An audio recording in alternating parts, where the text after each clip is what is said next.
نحمده ونصلي على رسوله الكريم اما بعد فاعوذ بالله من الشيطان الرجيم بسم الله الرحمن الرحيم يا ايها الذين آمنوا كتب عليكم الصيام كما كتب على الذين من قبلكم لعلكم تتقون صدق اللہ العظیم۔ معزز سامعین، آج کی گفتگو میں 4 چیزیں آپ حضرات کے گوش گزار کی جائیں گی۔ سب سے پہلی چیز کہ روزہ ہم سے کیا چاہتا ہے۔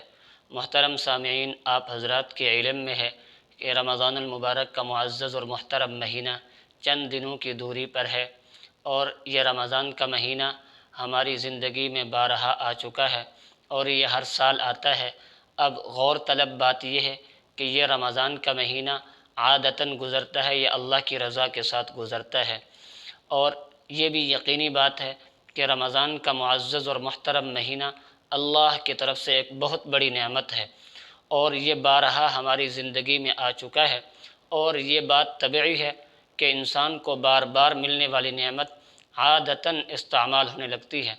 اب ضرورت اس بات کی ہے کہ نیت اور روزے کا مقصد ہمارے دل و دماغ میں مستحضر رہنا چاہیے۔ اب روزے سے کن چیزوں کے حصول کی نیت کرنی ہے، تو آپ علیہ الصلاۃ نے ارشاد فرمایا من صام رمضان ایمانا و احتسابا، کہ جس شخص نے روزہ رکھا اللہ کی رضا کو حاصل کرنے کے لیے اور اجر و ثواب کی نیت سے، غفر له ما تقدم من ذنبہ، تو اس کے پچھلے سارے گناہ معاف کر دیے جاتے ہیں۔ اس حدیث شریف سے ہمیں یہ پتہ چلتا ہے کہ روزے سے انسان کو 2 چیزوں کی نیت کرنی چاہیے۔ سب سے پہلی چیز اللہ کی رضامندی اور خوشنودی کو حاصل کرنے کی نیت، اور دوسری چیز اجر و ثواب کے حصول کی نیت انسان کو کرنی چاہیے۔ اور روزے کا مقصد کیا ہے؟ اللہ رب العزت نے فرمایا یا ایھا الذین آمنوا کتب علیکم الصیام کما کتب علی الذین من قبلکم، اے ایمان والو، ہم نے تم پر روزے فرض کیے جیسا کہ ہم نے پہلے لوگوں پر فرض کیے تھے۔ روزے کی فرضیت کا مقصد کیا ہے؟ تو اللہ نے فرمایا لعلکم تتقون، تاکہ تم متقی بن جاؤ، یعنی تم روزہ رکھ کر ان تمام پابندیوں پر عمل کر کے جو اللہ نے تم پر لگائی ہیں روزے کی حالت میں، ان تمام پابندیوں کو گزارو گے، ان پر عمل کرو گے، تو اللہ رب العزت تمہارے اندر تقوی والی صفت پیدا کر دے گا۔ ہماری آج کی گفتگو کا دوسرا مرحلہ جو ہے وہ ہے تقوی کا عام مفہوم۔ تقوی کا عام مفہوم یہ ہے کہ انسان نافرمانیوں والی، گناہوں والی زندگی کو چھوڑ کر انسان اپنے سرکش نفس کو شکست دے کر اپنے نفس کو نفس مطمئنہ بنا لے، تاکہ اللہ راضی ہو جائے، اللہ راضی ہو جائے اور اللہ رب العزت جنت میں داخلہ عطا فرما دے۔ آج کی ہماری گفتگو کی تیسری بات وہ یہ کہ اللہ رب العزت نے ہمیں رمضان کا یہ مہینہ کیوں عطا کیا۔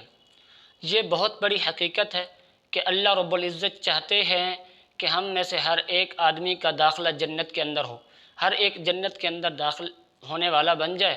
تو اللہ رب العزت نے ہمیں اس بہانے سے رمضان المبارک کا معزز اور مبارک مہینہ عطا کیا، اور یہ ساری کی ساری چیزیں بخشش کے بہانے ہیں کہ اللہ رب العزت نے اس مہینے کی برکت سے ہماری سنتوں اور ہمارے نوافل کو فرض کا درجہ دے دیا کہ جو نفل پڑھے گا یا سنت پڑھے گا تو اس کو فرض کے برابر اجر ملے گا، اور اسی طرح جو ایک فرض ادا کرے گا تو اس کو 70 فرض ادا کرنے کے برابر ثواب ملے گا۔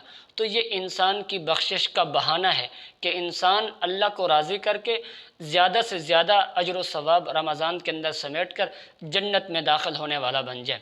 ہماری آج کی گفتگو کا چوتھا مرحلہ وہ ہے کہ اس رمضان المبارک کو شہر اللہ کے اس مہینے میں اللہ رب العزت کا قرب حاصل کیا جا سکتا ہے، اور اللہ کے قرب کو حاصل کرنے کے 2 راستے ہیں۔ پہلا راستہ کہ ممنوعات اور محرمات سے بچنا، یعنی وہ چیزیں جن چیزوں کے کرنے سے اللہ نے منع کیا اور جو چیزیں اللہ نے ہمارے اوپر حرام کی، انسان ان کو چھوڑ دے۔ اور دوسرا راستہ اللہ کے قرب کو حاصل کرنے کا وہ ہے عبادات کی کثرت۔ پہلی چیز یعنی ممنوعات اور محرمات سے بچنا، یہ ہے پرہیز، اور دوسری چیز عبادات، یہ ہیں دوا۔ آپ حضرات بخوبی جانتے ہیں کہ دوا سے زیادہ اہمیت پرہیز کی ہوتی ہے۔ اب ایک مریض اگر دوائی مہنگی سے مہنگی استعمال کر رہا ہے، اچھی سے اچھی دوائی استعمال کر رہا ہے، لیکن پرہیز نہیں کرتا، تو اس کا نتیجہ کیا ہوگا کہ وہ دوائی جو انسان کے لیے پرہیز کر کے نفع بخش ہو سکتی تھی وہ عدم پرہیز کی صورت میں اسی کے لیے نقصان کا باعث بن جائے گی۔ اسی طرح ہماری جو ممنوعات سے بچنا ہے وہ ہے ہمارے لیے پرہیز، اور ہمارے لیے دوا کیا ہے؟ وہ ہے عبادات کی کثرت۔ اسی لیے جس طرح مریض کے لیے دونوں چیزیں ضروری ہیں، پرہیز کرنا بھی ضروری اور دوائی کا استعمال بھی ضروری، اسی طریقے پر اللہ کو راضی کرنے کے لیے بھی دونوں چیزیں ضروری ہیں، ممنوعات اور محرمات سے بچنا بھی ضروری اور عبادات کرنا بھی ضروری۔ اس لیے کہ اگر ممنوعات سے نہیں بچے گا، پرہیز نہیں کرے گا، تو ان وعیدات کا مستحق ہوگا جو آپ علیہ الصلاۃ والسلام نے ارشاد فرمائی۔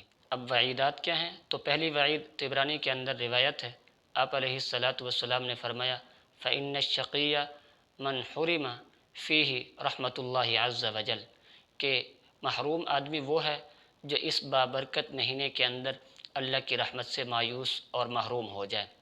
دوسری وعید المستدرک کے اندر حدیث ہے، آپ علیہ الصلاۃ والسلام نے فرمایا بعد من ادرک رمضان فلم یغفر لہ قلت آمین، کہ وہ شخص اللہ کی رحمت سے دور ہو جاتا ہے جس نے رمضان المبارک کا مہینہ پایا لیکن اللہ سے اپنی بخشش نہیں کرا سکا۔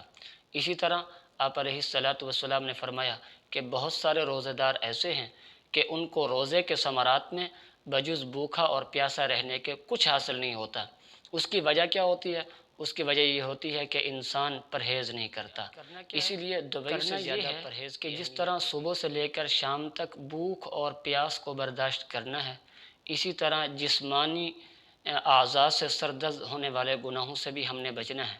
ہماری آنکھ وہ دیکھے جو اللہ چاہتا ہے، ہماری زبان وہ بولے جو اللہ چاہتا ہے، ہمارے کان وہ سنے جو اللہ چاہتا ہے، ہمارے ہاتھ پاؤں وہ کام کریں جو اللہ چاہتا ہے، ہمارے پیٹ کے اندر وہ لقمہ جائے جو حلال کا ہو حرام کا نہ ہو۔ اسی طرح باطنی گناہ ہیں، غیبت کرنا، جھوٹ بولنا، چغل خوری کرنا، تہمت لگانا، یہ ساری چیزیں انسان چھوڑ دے تو اس کو اللہ رب العزت کا قرب حاصل ہو جائے گا۔ اللہ رب العزت سے دعا ہے اللہ رب العزت ہم سب کو اس پر عمل کرنے کی توفیق نصیب فرمائے۔